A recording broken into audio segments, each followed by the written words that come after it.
Hola, hola, ¿cómo están todos? Hola, hola, hola, ¿cómo están todos? Muy buenas tardes. Estamos aquí con el profesor José Massa y junto a Lorna Aguilar y yo soy Nicolás Lira del Observatorio Alma, Lorna y yo también. Y José Massa, astrónomo de la Facultad de Ciencias Físicas y Matemáticas de la Universidad de Chile e investigador del CATA. Profe, ¿qué quiere decir el CATA? Centro de Astrofísica y Tecnologías Afines. Así, eso era. No me atreví a decirlo yo porque me iba a equivocar seguramente. Oye, por favor, por los comentarios díganos si se está viendo bien. Centro de Astrofísica y Tecnologías Afines. Así, eso era. No me atreví a decirlo yo porque me iba a equivocar seguramente. Algo Oye, por favor, por los comentarios díganos si se está viendo bien. Centro de Astrofísica y Tecnologías Afines. Así, eso era. No me atreví a decirlo ¿Alguien yo. tiene prendido La transmisión y se escucha? Hay un retorno. Ahí Ahí sí. no, ahí sí. Ahí no. Ahí sí. Ya, perfecto. Bueno, entonces el profe nos va a contar un poco, esta va a ser una conversación con el profe sobre la historia un poco de la astronomía en Chile, centrándonos un poco en las anécdotas que podamos ir descubriendo, ya que el profe ha conocido casi toda la historia de la astronomía en Chile, o por lo menos la mitad. Queremos saber todos esos detalles. Depende si tomamos el inicio en el telescopio que llegó primero a fines del siglo XVIII, es la mitad. Pero si tomamos cuando se instalan los observatorios internacionales en Chile, podríamos decir que es casi toda. ¿O no, Sí que profe? sí. Sí. Bueno, en realidad la historia de la astronomía en Chile, mira, hay una parte que es como, no sé, yo diría la prehistoria, con respeto, que es el siglo XVIII, que aparentemente a mí me han mandado algunos correos. Hubo un señor en Valparaíso que puso un telescopio y que hizo observaciones desde Valparaíso, que a lo mejor ese podría ser la primera observación astronómica hecha en territorio nacional. Hay también por ahí algunas observaciones de un cometa en el siglo XVII, pero la historia, digamos, la historia escrita, podemos decir que empieza en Chile en el año 1849, hace 171 años, en que había un interés muy grande por obtener la distancia de la Tierra al Sol, lo que se llama la unidad astronómica de distancia, o lo que es lo mismo, la paralaje solar. La paralaje solar es, en el fondo, si nos vamos a parar al Sol, el ángulo que sostiene el radio terrestre visto desde el Sol, que eso es como 8 segundos de arco, del orden de. Y entonces un astrónomo del Observatorio Naval de Washington quería observar el planeta Venus y Marte desde dos puntos de la Tierra bastante separados, y se dio cuenta que el meridiano de Washington coincidía con el meridiano de Chile. Y entonces propuso venir a Chile a observar la oposición de Marte y también el planeta Venus, y un socio iba a observar desde Washington. Este señor se llamaba el teniente Gillis, James Merville Gillis. Llegó aquí hacia fines del año, en octubre del 49, quería irse a Chiloé. Este señor no cachaba mucho de Chile y pensó que Chiloé, como estaba más lejos de Washington, D.C., le daría una mejor línea de base. Pero al llegar a Chile se dio cuenta que las cartas meteorológicas indicaban que Chiloé no era un lugar muy apropiado para poner un observatorio, y rápidamente lo convencieron que se quedara en Santiago. Y el gobierno, en esa época, era Manuel Bulnes, el presidente de la República, y no recuerdo quién era el ministro de Educación, le dijeron: instálese en el Cerro Santa Lucía. Y se instaló en el Cerro Santa Lucía, en la parte norte de la cumbre, lo que coincide más o menos con lo que es hoy día el Castillo Hidalgo. Es decir, un poquitito más al norte, ya empezando a bajar como para el lado de la calle Merced. Y ahí se instaló el teniente Chiles y hizo observaciones preciosas desde el Cerro Santa Lucía y se hizo amigo de dos personajes muy importantes que eran ni más ni menos que Andrés Bello, el rector de la joven Universidad de Chile, y también de Ignacio Domeyko, que era como el secretario de la universidad y el delegado universitario del Ministerio de Educación. Y entonces ahí, cuando se acaba la misión de Chiles, Andrés Bello y Domeyko le proponen al gobierno que por qué no le compran todo el instrumental al teniente Chiles para establecer un observatorio astronómico nacional. Y el gobierno de Manuel Montt, en esa época que era presidente, y Silvestre Chagavía, creo que era el ministro de Educación, aceptan la idea, le proponen al teniente Chiles, el teniente Chiles consulta, y en 8.000 pesos oro, que vaya a saber uno qué es lo que significaba aquello, le compran un refractor grande, un telescopio más pequeño, 2 o 3 relojes de péndulo, unos libros, y se establece el Observatorio Astronómico Nacional el 17 de agosto de 1852. Y se nombra como primer director a un alemán muy joven que estaba en Chile, lo habían contratado para hacer la Carta de Chile. Era un levantamiento en que se iban a determinar las posiciones geográficas de muchos lugares en Chile, que se llamaba Carlos Moesta. Moesta es nombrado primer director del Observatorio Astronómico Nacional y Moesta, al muy poquito tiempo, le pide al gobierno que en realidad en el Cerro Santa Lucía, a pesar de que el Cerro Santa Lucía estaba como en el borde de la ciudad, hacia el oriente del cerro no había ciudad. Habían parcelas y cosas por el estilo. Pero el problema es que no era un lugar muy apropiado. Sin entrar en detalles, Moesta convence al gobierno y el gobierno lo manda para la otra punta de la ciudad, donde estaba la Quinta Normal de Agricultura. Y le dice, ya, aquí vamos a hacer un edificio para el observatorio, un edificio grande, porque estaban en un lugar muy pequeñito en el Cerro Santa Lucía. Y ahí se establece el observatorio a partir de 1860. Se establece en la Quinta Normal, entrando por la avenida Portales, el observatorio, un edificio que está hasta el día de hoy. Ahora lo ocupa meteorología o algo por el estilo. Y entre 1860 y 1910 el observatorio estuvo ahí, en la Quinta Normal. Y en 1908 el gobierno de Chile, de Pedro Montt, el hijo de Manuel Montt, decide que quería renovar el observatorio, darle un nuevo impulso, y contrata un astrónomo alemán que era estupendo, que se llamaba Federico Ristenpark, un hombre de 45 años, un tipo joven, las tenía todas, salvo que era un poquito muy alemán, para mi gusto.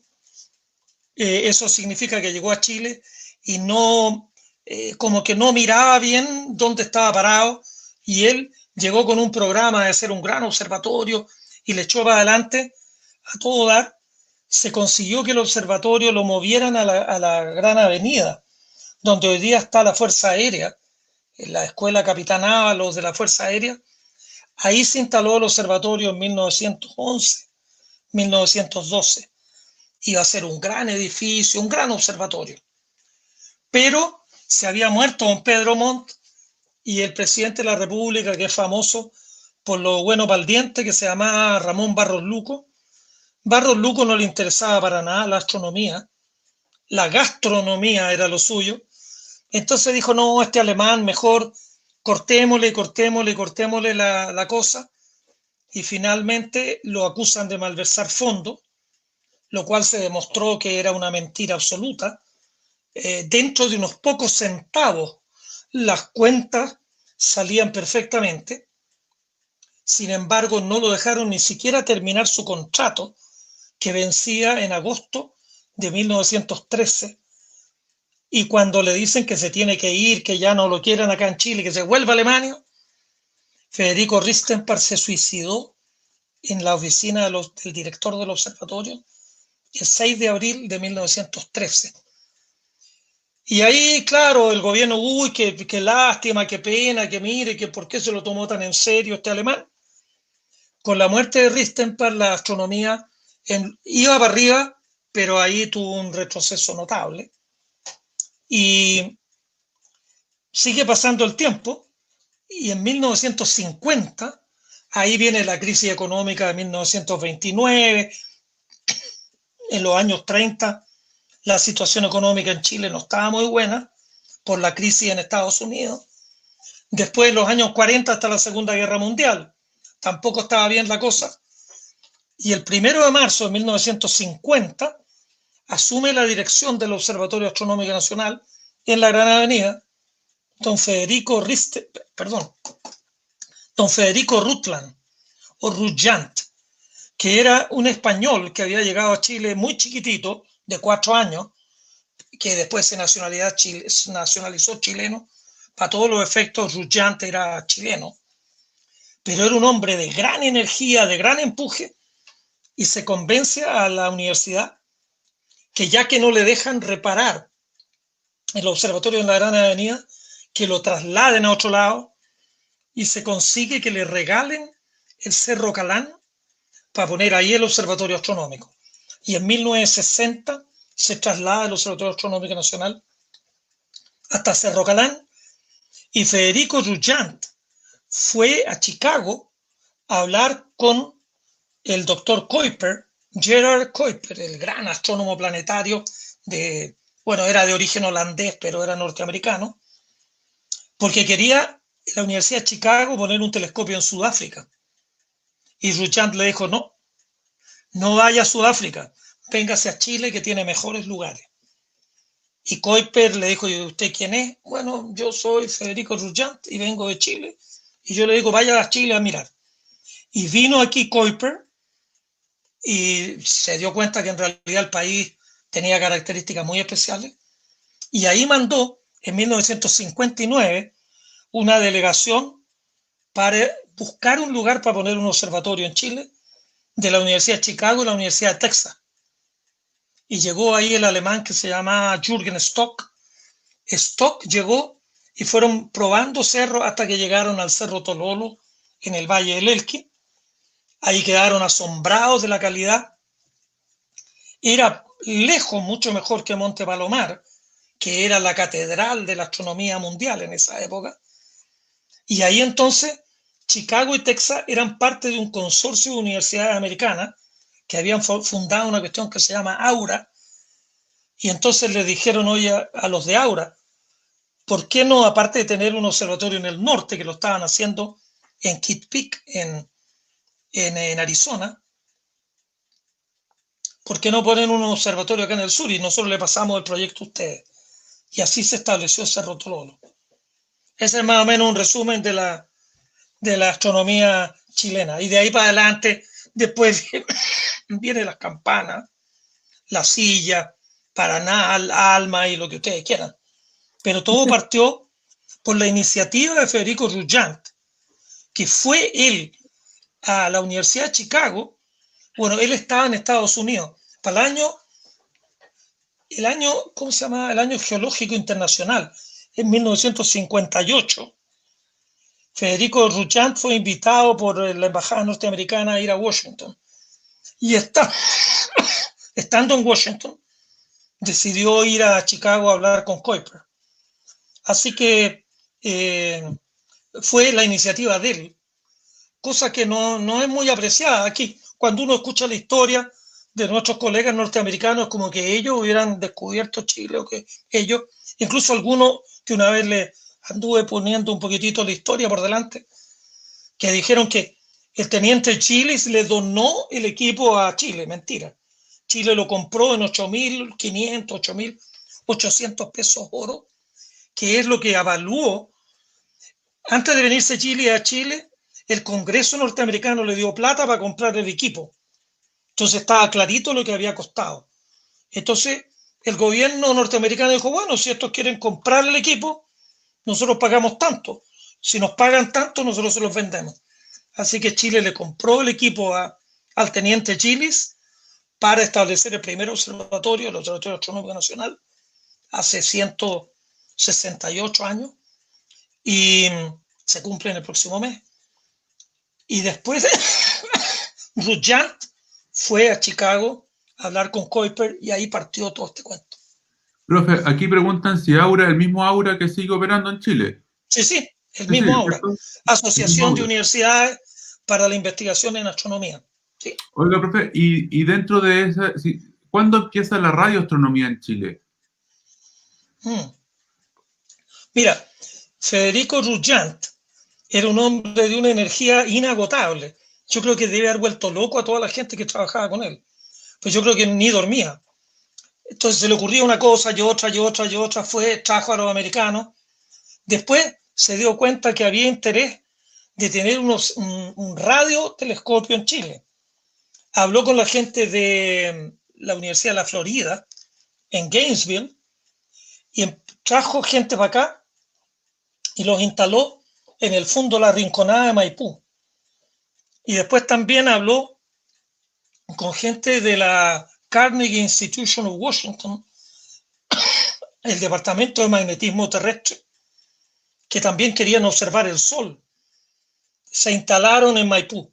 Y ahí partió el primer radioobservatorio, el radioobservatorio de Maipú, por iniciativa de 2 o 3 ingenieros eléctricos, entre ellos uno que no fue el primero, pero uno de los primeros fue Jorge May, Héctor Álvarez, y hay otro más que se me olvida el nombre, tiene un apellido muy alemán, que yo no lo alcancé a conocer. A Jorge May lo conocí por décadas, y entonces ahí parte la radioastronomía en Chile.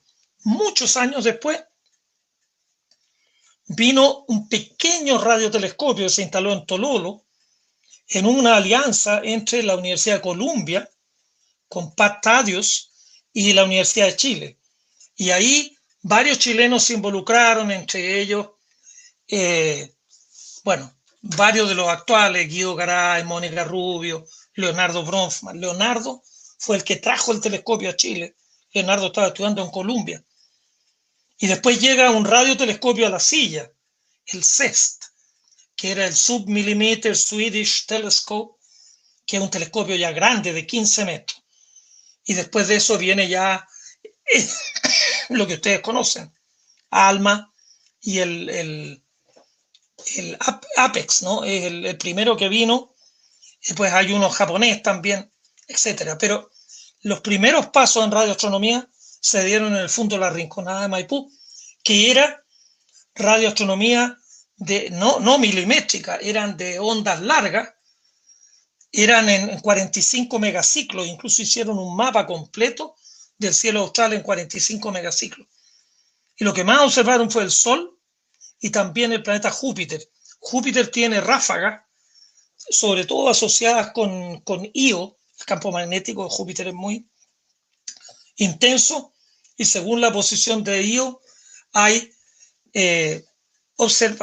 emisiones de ondas de radio de Júpiter que son intermitentes, y que ellos las captaban, y las captaban desde Florida, en la parte norte de la Florida, en Gainesville, donde está la Universidad de Florida, y de acá, y hacían triangulaciones y no sé qué cuestiones más, porque yo nunca trabajé en aquello, pero era la asociación con la Universidad de la Florida, y creo que la asociación con la Carnegie Institution of Washington fue menor, pero sí Héctor Álvarez instaló unos radioheliómetros, unas cuestiones que eran de física del Sol.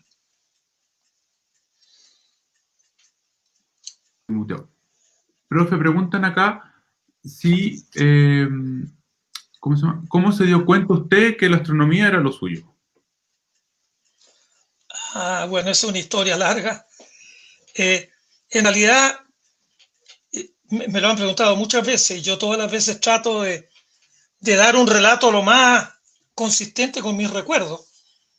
Yo no recuerdo, yo me vine a los 11 años al Barros Arana, y no recuerdo haber tenido nunca, pero ni la más remota idea de lo que era la radioastronomía antes de venir al Barros Arana. En el Barros Arana, cuando yo estaba en tercera humanidades, yo tenía 12 años, y tuvimos un profesor de física que se llamaba Ítalo Clandestino, que encontró en el laboratorio de física 2 telescopios que estaban ahí con tierra, con arañas, con de todo. Y él tenía un amigo que después trabajó muchos años en Tololo, y yo lo conocí después muchas veces y mucho tiempo después, que se llamaba Ricardo González. Ítalo Clandestino había sido amigo, era conocido de Ricardo, y le dijo que por qué no le encachaba los telescopios estos del Barros Arana. Ricardo lo hizo, y entonces Clandestino una vez nos invitó a un grupito que debemos haber sido una media docena, a las 9 de la noche en una terraza a mirar el cielo con esos 2 telescopios del Barros Arana. Y ahí fue la primera vez en mi vida que yo miraba por un telescopio, quedé bastante impresionado. Todavía recuerdo parte de las conversaciones que tuve. Yo le preguntaba cuestiones a este... ¿A qué edad fue la primera vez que 12 miró? años. 12 años. 12 años. Claro, yo era flaco y chico, y este otro señor era alto, Ricardo González, de haber medido 1,80 m. Clandestino también era grandote. Yo creo que yo les llegaba como a la mitad del pecho, entonces yo les levantaba la mano y les preguntaba cosas a ellos. Y eso me impresionó mucho, pero lo que más me impresionó, junto con esa observación, es que en el año 60, esto fue fines del año 60, cuando observé por primera vez con un telescopio. En abril del 61, Yuri Gagarin dio una vuelta alrededor del globo terráqueo. Y entre los cabros del Barros Arana empezamos a comentar, oye, mira, subiste que un ruso, que no sé qué, que aquí, que allá. Y empezamos a seguir la carrera espacial. Y por ahí, con uno, yo siempre bromeo, yo era muy chico, era el más chico del curso, y muy malo para la pelota. Entonces en el Barros Arana todos se dedicaban a jugar a la pelota. Y yo, como era tan malo, me tenía que dedicar a hacer otra cosa. Entonces me dedicaba a leer o a conversar con otra gente. Y uno de un año superior, que olvidé el nombre, una vez me recomendó un libro que él estaba leyendo que era de astronomía y que era muy bueno. Y entonces yo salía los fines de semana, iba a los Juegos Diana y encontré el libro que me había recomendado mi amigo y me lo compré. Un libro de papel amarillo, lo tengo por allá adentro en mi escritorio. Lo compré, eran 3 autores soviéticos, Fesenkov, Lyapunov era otro, el tercero se me olvida, y lo leí. Y me pareció súper interesante. Entonces, eran 3 que hablaban, 2 de astronomía y el tercero hablaba de viajes espaciales. Lyapunov hablaba de viajes espaciales. Entonces quedé ya como con las neuronas bastante gatilladas. Pero entré a la escuela de ingeniería a ser ingeniero. Y justo cuando estamos en tercer año, después de haber pasado los 2 primeros años de plan común, y en tercero todavía habían 4 ramos de plan común y 2 ramos de especialidad, se abrió la especialidad de astronomía. Y los 2 ramos de astronomía los pusieron los miércoles en la tarde, para que los que quisiéramos tomar los 2 ramos con otros ramos de especialidad, lo pudiéramos hacer.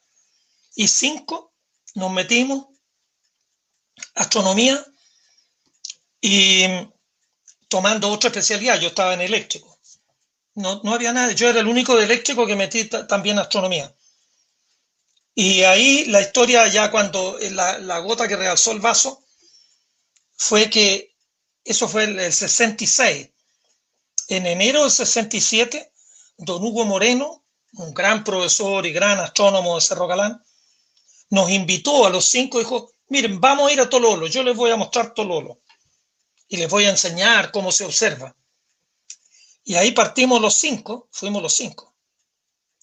Mazardo, Carrillo, Moreno y Lindon López y yo. Y llegamos a Tololo y estuvimos como 4 noches en Tololo a mediados de enero con un cielo pero espectacular.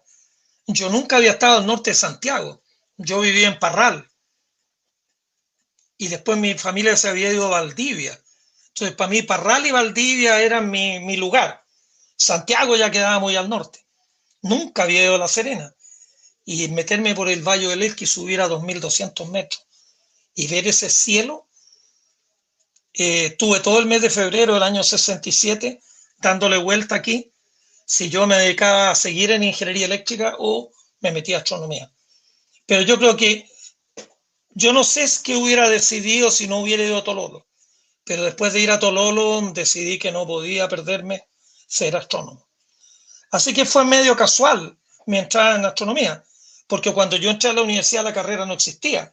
La carrera la abrieron justo cuando yo tenía que tomar una especialidad. Esa es más o menos la historia. Entonces, profe, fue flechado por la estrella en Tololo. Sí que sí. No, el Tololo. No, además es una cosa que fíjate que yo siempre se lo recomiendo a todo el mundo. Hay algo que uno nunca lo sopesa bien.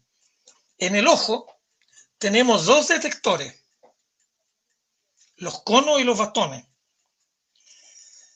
Los bastones son mucho más sensibles que los conos. Los conos no son muy sensibles, pero uno ve en colores.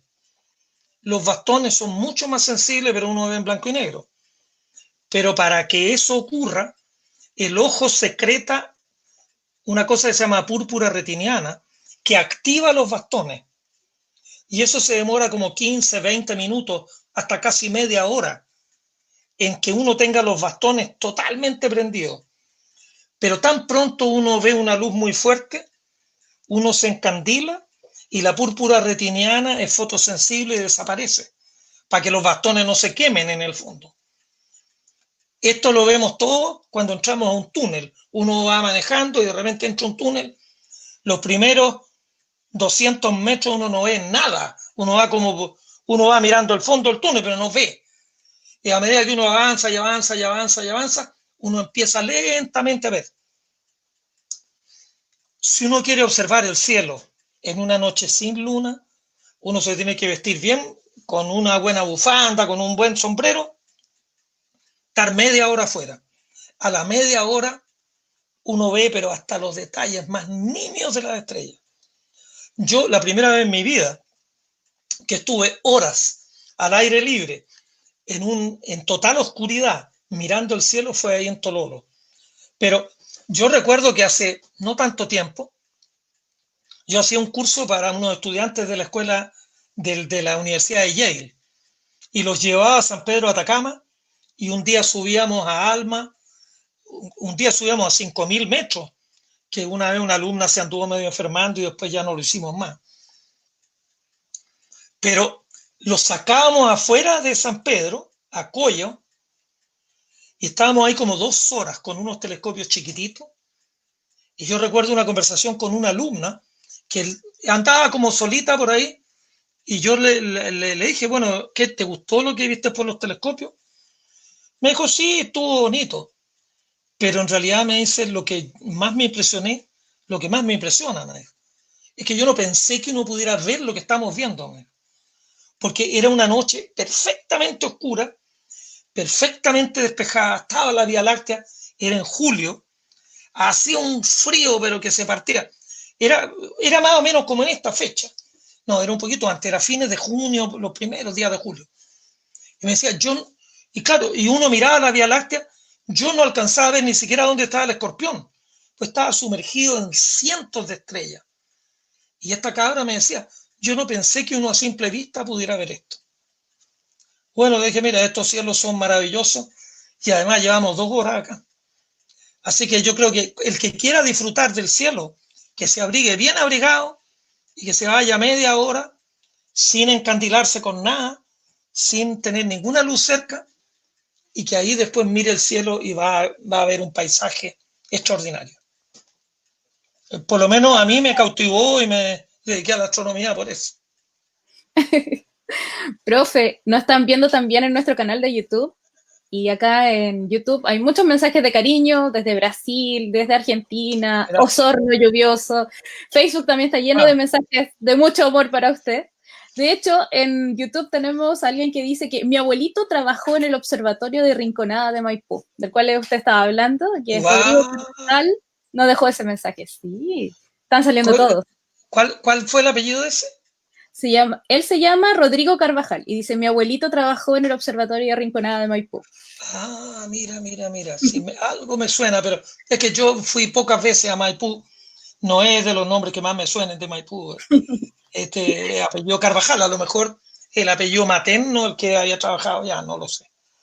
Bueno, y tenemos una pregunta en YouTube que dice lo siguiente. Es de Felipe Carrera.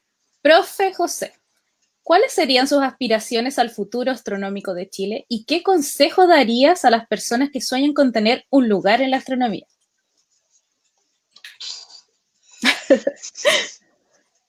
Mira, bueno, mi sueño sería que Chile tiene los mejores cielos del mundo, sin ninguna duda. Tenemos convenios que son razonables con todos los observatorios instalados en suelo nacional, en que mediante los convenios el 10% del tiempo de telescopio está disponible para astrónomos chilenos. A mí me encantaría que Chile, mi sueño más que la astronomía es por la ciencia. Chile tiene que invertir en ciencia para tener una vía al desarrollo. Solo vamos a ser un país desarrollado si invertimos 5, 7 o 10 veces más que lo que invertimos ahora en ciencia y tecnología. En la medida que Chile invirtiera 10 veces más, bueno, Chile invierte el 0,38% de su Producto Interno Bruto en ciencia y tecnología. Países como Israel, Corea del Sur, Finlandia, en alguna medida también Nueva Zelanda, invierten entre el 3,5 y el 4% del Producto Interno Bruto en ciencia y tecnología.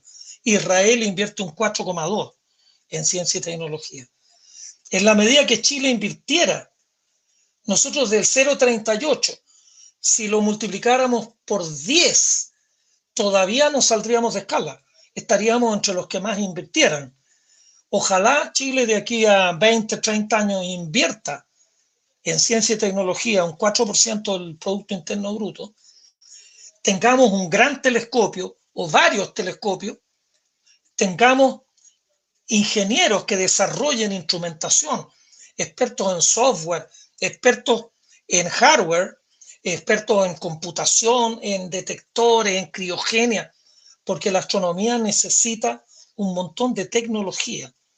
Bueno, ahí en ALMA ustedes tienen los mejores radiotelescopios del mundo con la mejor tecnología y de hecho hay muchos estudiantes chilenos que fueron estudiantes nuestros en ingeniería acá en la Chile y tienen ingenieros de la Santa María y de otros lados que trabajan en el observatorio. A mí me gustaría que Chile tuviera, yo no quiero tener un telescopio de 10 metros, pero a mí me encantaría un telescopio de 4 metros, 5 metros de diámetro, 4 metros para no ser más ambicioso. Un 3 metros también me serviría, pero equipado y con gente chilena desarrollando instrumentación, desarrollando software y además también un centro de supercomputación en Chile. Eso es muy, muy importante. Estuve leyendo el otro día Harari, este historiador israelí, que dice, el que maneje la información de aquí a futuro va a ser el que va a manejar todo. Los políticos van a depender de la información y ahora en esta pandemia lo estamos viendo. No podemos tomar decisiones informadas si no tenemos datos, pero la manera de recolectar los datos, de ponerlos juntos, de validarlos y de en base a esos datos tomar conclusiones es fundamental. Chile no puede esperar que la OMS nos diga para dónde vamos. No debería esperar a que alguien nos regale una vacuna. En Chile deberíamos de estar investigando, creo que hay un grupo que está tratando de hacer una vacuna, pero está tratando de hacer una vacuna para que no se diga que no hacemos nada. Pero en Israel hay un par de vacunas que no es por casualidad. Israel es el país que más invierte en ciencia y tecnología de todos los países del mundo. Entonces mi sueño sería eso. Ahora, ¿qué le recomendaría yo a alguien que quiera hacerse un nombre en astronomía? Mira, yo creo que en la vida, si uno, es decir, no sé, Se me vienen a la memoria algunos. Había uno, la primera, ¿cómo se llaman estas cosas? El primer reality que hubo en Chile, que fue muy famoso, que mi hija lo veía todos los días y yo tenía que mamármelo esto cuando estábamos de vacaciones. Había uno que quería ser famoso. Primera vez que yo escuchaba a alguien en Chile que su interés era ser famoso. Yo quiero estudiar para ser famoso. Mira, yo creo que en la vida uno tiene que tener algo que le resuene en la cuchara, y uno tiene que poner más transpiración y más transpiración y más empeño en hacer más cosas por lo que a uno lo emociona. Y si la cosa funciona bien y al final el trabajo de uno es reconocido y uno llega a hacerse, entre comillas, un nombre en astronomía, bienvenido. Y si uno nunca se hace un nombre en ninguna cuestión, da lo mismo. Lo importante, mire, yo les diría a estos que hacen la pregunta, que ahora que estábamos viendo de nuevo a Marcelo Bielsa, el gran entrenador de fútbol que acá en Chile nos cambió un poquitito la manera de ver las cosas, yo creo que Bielsa nunca se ha planteado ser famoso. Él es un enajenado de hacer las cosas bien, y un tipo que no es capaz de no dormir y se consigue que le pongan una cama en el lugar de entrenamiento, y si pudiera poner una carpa en la mitad del campo de fútbol, ahí la pondría y ahí dormiría para estar todo el día o viendo videos y esto. Pero yo no creo que Marcelo Bielsa tenga ningún interés de ser famoso. Él quiere hacer las cosas mejor porque él sabe lo bien que las puede hacer y él sabe cuando no lo está logrando. Entonces yo creo que en la vida, si uno busca la fama o el nombre, uno pierde el tiempo, porque si uno busca el ser famoso y no lo es, entonces uno va a decir, bueno, bórrenme porque ya no fui famoso. No. Yo a todos los alumnos, a todos los jóvenes les digo, si la emoción viene por el lado de la matemática, de la computación, dale a eso. Si la emoción te viene porque, no sé, quieres hacer modelos de física teórica, dale a eso. Busca lo que más te emociona y trabaja y trabaja y trabaja para lograrlo. Pero no por buscar ni un reconocimiento, ni una fama que salga así como lo más alto en la lista de nada. Si uno hace las cosas bien, al final, con suerte va a tener el reconocimiento que le corresponda, nada más. Pero el reconocimiento, si el reconocimiento, bueno, ese Álvaro Valero se llamaba este que estoy pensando, que quería ser famoso, fue famosísimo. Yo creo que por un mes fue famosísimo. Y hoy día, si le preguntamos a la gente en la calle quién es Álvaro Valero, no se acuerda nadie de él.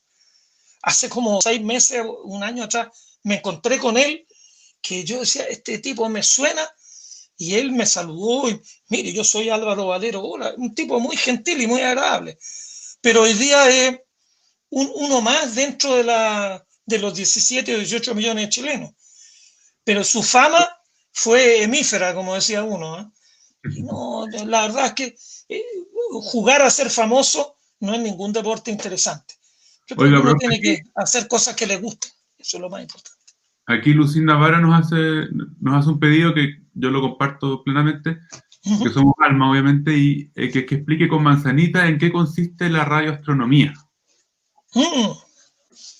Miércoles. Bueno, con pera de manzana. Mira, una cosa que en realidad es muy bonita, esta historia, cuando dicen, ¿y para qué sirve la ciencia? Todo enajenado, ¿no? Yo compro acciones, vendo acciones, compro dólares, vendo dólares, invierto en UF, saco en UF. Oye, esa cuestión vale cero. Vale cero. Pero un señor, un tal Maxwell, James Clerk Maxwell, sintetizó el conocimiento de la electricidad y el magnetismo en 4 ecuaciones. Unas ecuaciones que son bastante enredadas, que hasta a mí tengo que mirar un poco el cuaderno para acordarme qué significa cada uno de los símbolos. Pero con las ecuaciones de Maxwell se deduce que deben de existir ondas electromagnéticas que cuando uno hace circular una corriente eléctrica por un alambre, todo con pera de manzana, todos hemos ido por una carretera y cuando hay una línea de alta tensión que cruza el camino, la radio del auto se interfiere. ¿Por qué? Porque en torno de un alambre de alta tensión hay un campo electromagnético muy intenso que compite con las ondas de radio que está detectando la radio del auto. Bueno, Maxwell con sus ecuaciones demostró que si uno tiene una corriente eléctrica, si hay una corriente eléctrica que tenga un pulso, se va a generar una onda. Y a los pocos años, un señor en Alemania, Hertz, en un laboratorio, puso en una esquina un circulito casi cerrado que le metía una pila y hacía circular una corriente eléctrica. Y en el otro lado del laboratorio puso un circulito igual con un galvanómetro, que es un instrumento para medir el paso de una corriente eléctrica. Y cada vez que él interrumpía la cosa por allá, el galvanómetro detectaba el paso de una corriente eléctrica. Y Hertz entonces demostró que efectivamente había una onda electromagnética que cruzaba por la pieza y que la detectaba el otro instrumento. Y lo hizo, repitió y repitió el experimento y no había ninguna duda. Y entonces después se fue más lejos y se puso 1 kilómetro y hacía aquí una payasadita y la detectaba ya. Y a los pocos años empezaron primero con el telégrafo, que emitían estos como códigos Morse, que yo tenía aquí una línea y y eso se iba por el aire, por el espacio, y esa onda electromagnética la detectaban en otro lado. Y después alguien dijo, ¿y qué tal si yo emito una onda, pero la modulo en amplitud? Y la modulo con la voz de un tipo que está hablando en un micrófono. Y apareció la radio. La radio surgió como... Bueno, Hertz detectó la onda electromagnética en 1895. Ya por 1905 estaban haciendo experimentos con ondas de radio. Y después viene Marconi, entre medio está Tesla, varios otros inventores, aparece la radiofonía. La radio, incluso en Chile, que llega años después, en 1920 ya había emisoras de radio.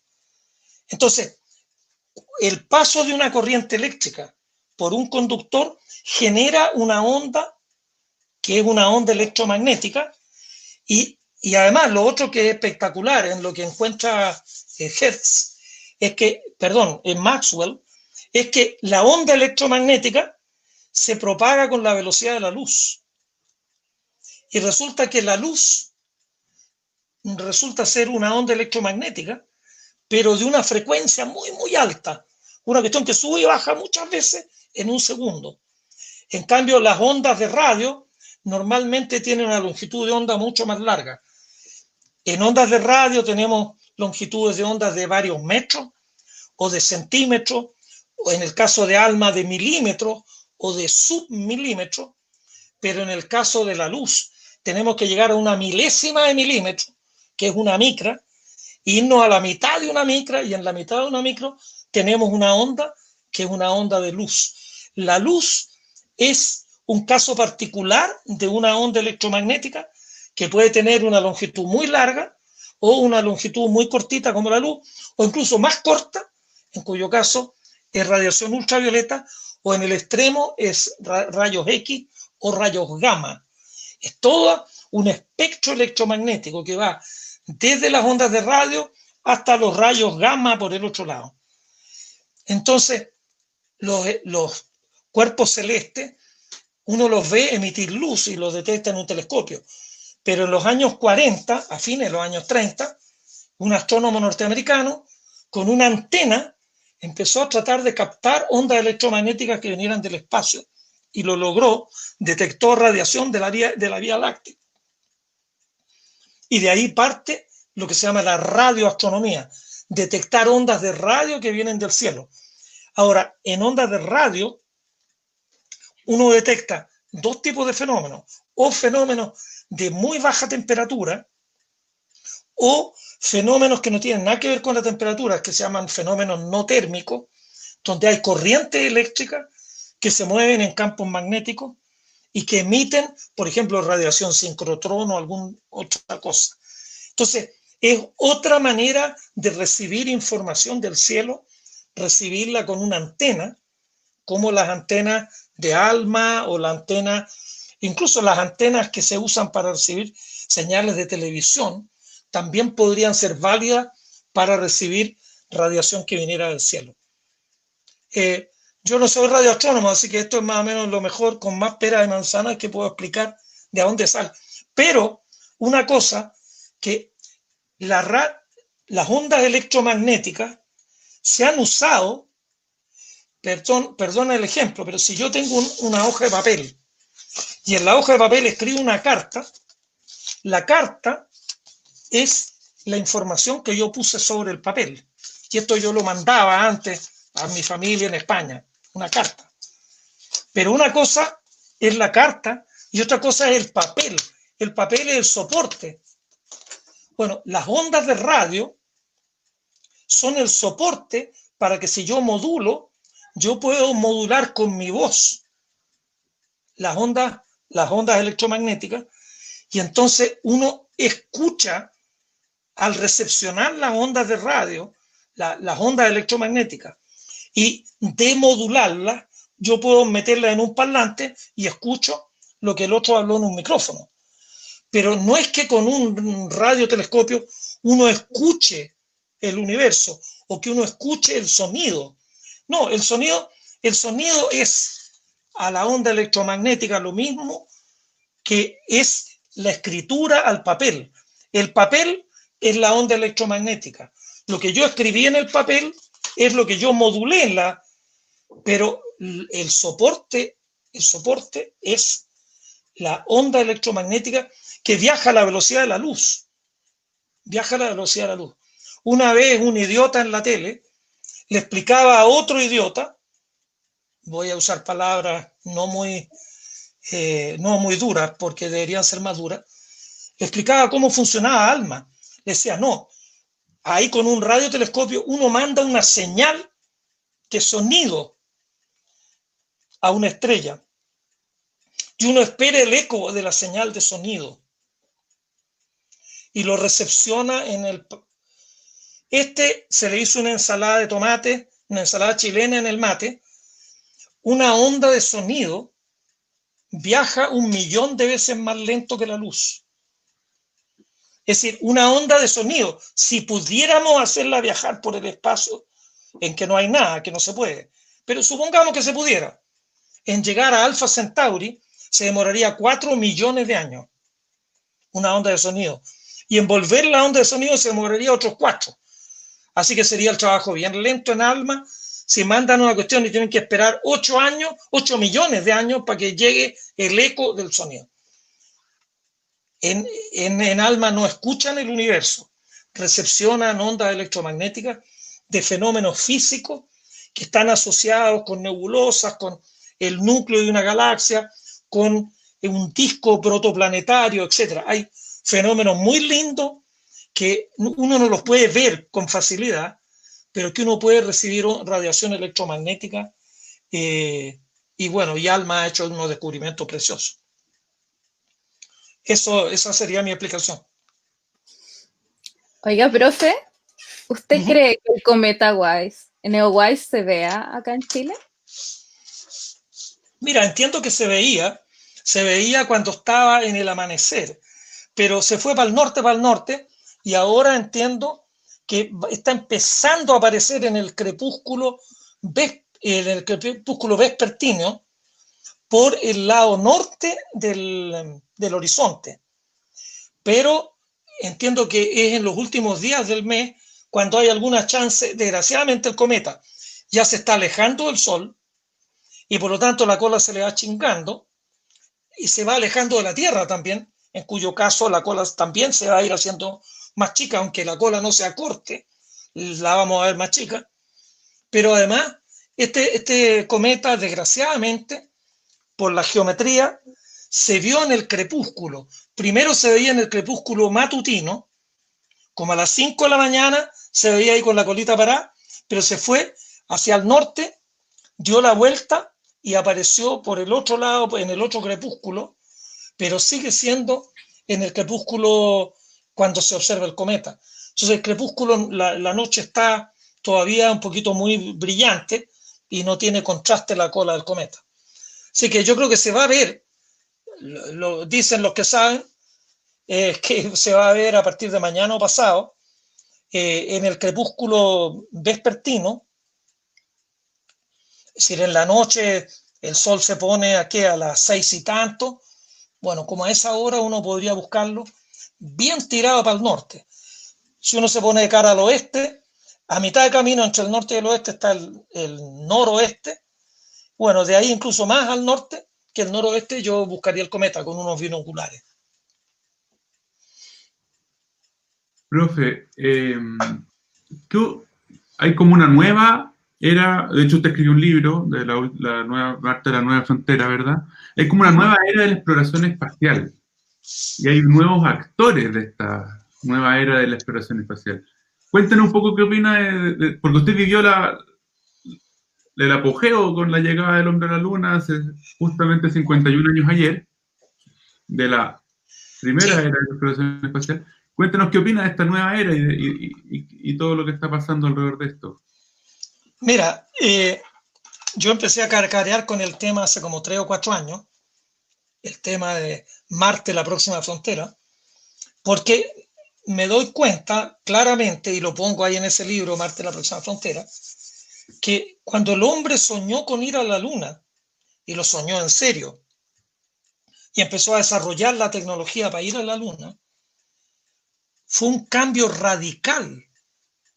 Yo todavía me acuerdo cuando yo estaba en la universidad estudiando ingeniería, y amigos míos mucho más politizados que yo siempre he tenido una posición política, pero un poco para mí y mis amigos, no, yo nunca he andado demasiado metido en aquello. Me decían, mire, estos gringos tales por cuales botan la plata en ir a la Luna cuando hay hambre en el mundo. ¿Por qué estos tipos no hacen esto y lo otro? ¿Para qué gastan plata en tonteras? Bueno, yo siempre defendí de que el hombre tiene que ir explorando nuevos horizontes, nuevas avenidas. El hombre no se puede quedar con lo que tiene. Bueno, resulta que la exploración espacial nos cambió la vida a todos. Y no me canso de decirlo y de repetirlo. Los jóvenes que no vivieron esto, los teléfonos celulares, que hoy día la mitad de los que nos están viendo andarían desesperados si no saben dónde tienen el teléfono. O si el teléfono, la batería se fue y no tienen... tienen ya como un síndrome de abstinencia si no tienen el celular cerca. Bueno, en Chile no había casi ni teléfono. Los teléfonos fijos en Santiago, a mí personalmente me consta que en el año 59 los teléfonos tenían 5 cifras. 5 cifras. Es decir, que en Santiago no pueden haber habido 99.000 teléfonos, porque para 100.000 teléfonos ya uno se necesita 6 números. Y en Parral, que yo vivía, los teléfonos tenían 2 cifras, 2 dígitos. Y ahora hay 24 millones de teléfonos celulares. Y esto es un subproducto de que el hombre fue a la Luna. Sin ir a la Luna, no hubiera habido el desarrollo que hubo de los computadores personales, de reducir cada vez más los circuitos. Antes las radios eran unas cuestiones gigantes. Era como medio metro cúbico una radio. Se calentaban. Yo en Parral los días de invierno iba y tocaba la radio para calentarme las manos. Ahora las radios la pueden hacer más chicas que el tamaño de un reloj.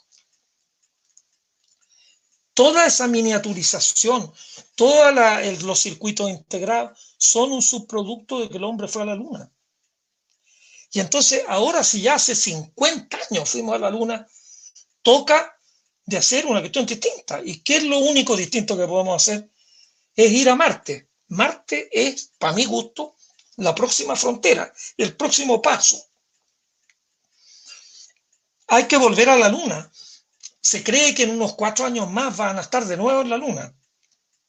A lo mejor incluso con una base, como cuando van a la Antártica, que se quedan ahí varios meses, a lo mejor establecen una base en la Luna. Pero la Luna es un lugar, pero hostil a morirse, a morirse. La Luna, el día en la Luna se demora casi 30 días. Es decir, está el sol alumbrando el suelo por 15 días seguidos, 15 días de 24 horas. Y después 15 días en que el sol no está. Entonces, en el día, en la Luna, la temperatura llega como a 100, 120 grados. Uno, si fuera con zapatos de goma, la goma se quedaría pegada en el suelo. Pero en la noche la temperatura baja como a 180 grados bajo cero. Hay una diferencia entre la temperatura mínima y la máxima de casi 300 grados. Entonces, la Luna es un lugar realmente inhóspito. Si cualquiera que mire las imágenes de los hombres en la Luna, ayer creo que estaba mirando, porque era los 51 años de la llegada del hombre a la Luna, fíjense que las sombras que arrojan los astronautas son más grandes que el tamaño del astronauta, lo cual significa que el Sol está como a entre 30 y 40 grados de elevación. Fueron cuando estaba amaneciendo, porque si uno va a la Luna con el Sol parado arriba, uno se hubiera quedado pegado en el suelo por el calor del suelo. Entonces, no creo que la Luna sea colonizable, que puedan haber millones de gente con muchas ciudades, porque es muy inhóspito. Pero Marte tiene un día que es 24 horas y media. Tiene un eje de rotación así un poquitito inclinado, por lo tanto también tiene estaciones. En Marte se demora 2 años en dar una vuelta al Sol y está un 50% más lejos. Es decir, en vez de llegarle 2 calorías por centímetro cuadrado por minuto, al suelo marciano le llega 1 caloría por centímetro cuadrado por minuto. Por lo tanto, Marte es más frío, pero no más frío que Siberia, no más frío que Punta Arenas. Entonces, Marte es colonizable. También es hostil, porque tiene una atmósfera muy tenue, pero bueno, tenemos más tecnología. Intentemos ir a Marte y lo que vamos a aprender yendo a Marte nos va a volver a cambiar la vida en la Tierra. Así que yo soy un total partidario. Si yo pudiera, si yo fuera ministro de Ciencia y tuviera Chile libre, yo invertiría que Chile se meta en la carrera espacial. No vamos a mandar no vamos a hacer una empresa nosotros, pero ser parte de un grupo, ser parte del grupo de Europa o ser parte de Estados Unidos, en que nos sentemos en la mesa y nosotros hagamos algo. La otra vez yo decía, mira, cuando hubo un viaje de SpaceX, que fueron alguien dijo por ahí, yo no sé, tengo idea de eso, pero lo repito porque me gustó como imagen con pera y manzana. Decían que los astronautas que iban en esta cápsula, el Dragón de tripulación, que tenían una ropa muy especial, decía que la ropa interior de los astronautas la fabricaba un chileno. Mira, la verdad es que me parecería maravilloso que fuera cierto, pero por último hagámosle los calzoncillos a los que van a ir a Marte. Pero estemos nosotros hagámosle los zapatos, hagamos algo. Algo podemos, a lo mejor no podemos hacer el instrumento más sofisticado, pero hagamos algo para estar ahí, para que nuestros jóvenes, nuestros niños se den cuenta que Chile también participa de esto. Estar en una sociedad, yo puedo hacer una sociedad con Andrónico Luksic, obviamente no le voy a decir ya Andrónico mitad y mitad, pues no, sería absurdo. Pero si él está haciendo algo interesante y yo puedo ir y también participar de eso, aunque sea, yo podría a lo mejor aportar 1 y él aporta 1 millón, pero voy a estar ahí. Chile necesita ser parte del mundo de esta era del conocimiento.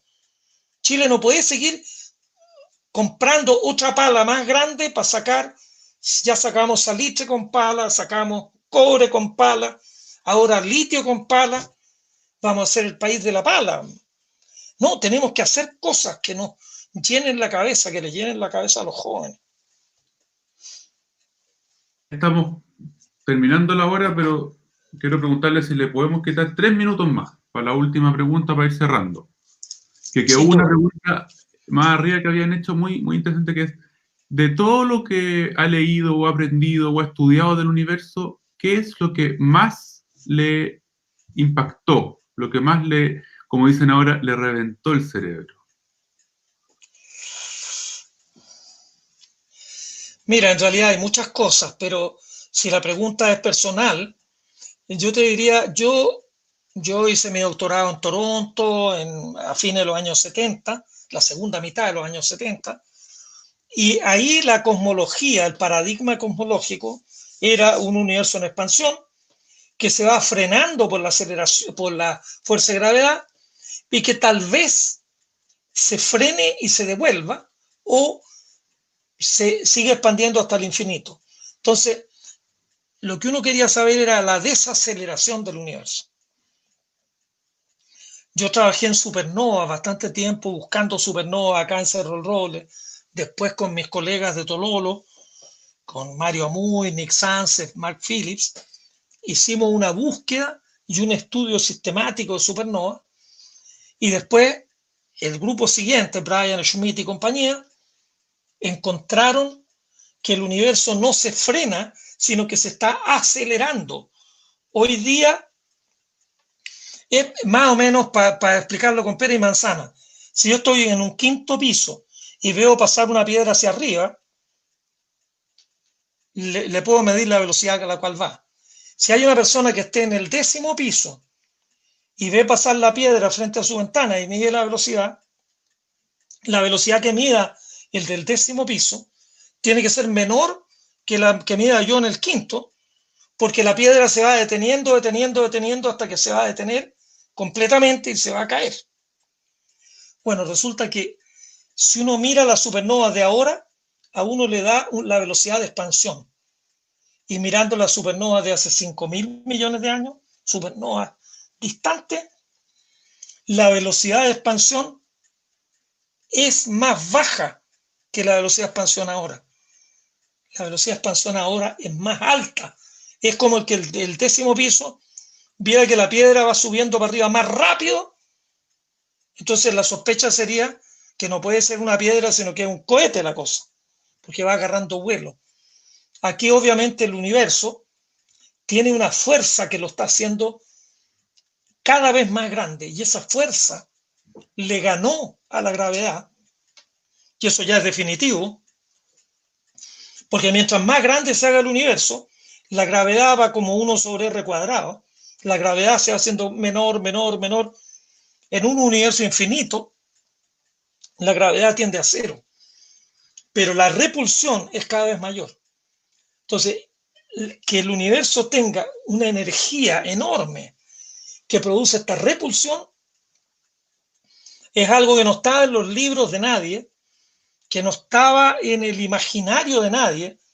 En el fondo, es como si uno sale, a mí me carga este ejemplo que voy a poner, pero si yo salgo, no sé, pues a cazar venado, uno no se espera que aparezca una jirafa, ¿no? Es decir, uno anda persiguiendo una cierta presa y de repente te salió una cuestión nada que ver. Que el universo se esté expandiendo en vez de estarse frenando, que se esté expandiendo aceleradamente en lugar de irse expandiendo desacelerando, es una cuestión que eso para mí en lo personal ha sido lo más impresionante. Muchas gracias, profesor, por su Bueno, tiempo, encantado, un placer. por su sabiduría, obviamente. Podríamos estar una hora más y probablemente un día entero conversando y todavía tendríamos material, obviamente. Así que invitado acá, bueno, cuando quiera volver a las redes de Alma. Si esto continúa, si yo sigo encerrado y ustedes siguen aburridos, me invitan y seguimos hablando otro día. Así que muchas gracias, y muchas gracias, Lorna, por tu apoyo, como siempre. Y hasta luego. Chao, chao a todos por seguirnos. Gracias. Muchas gracias también. Saludos a todos. Chao. Chao. Chao. Chao.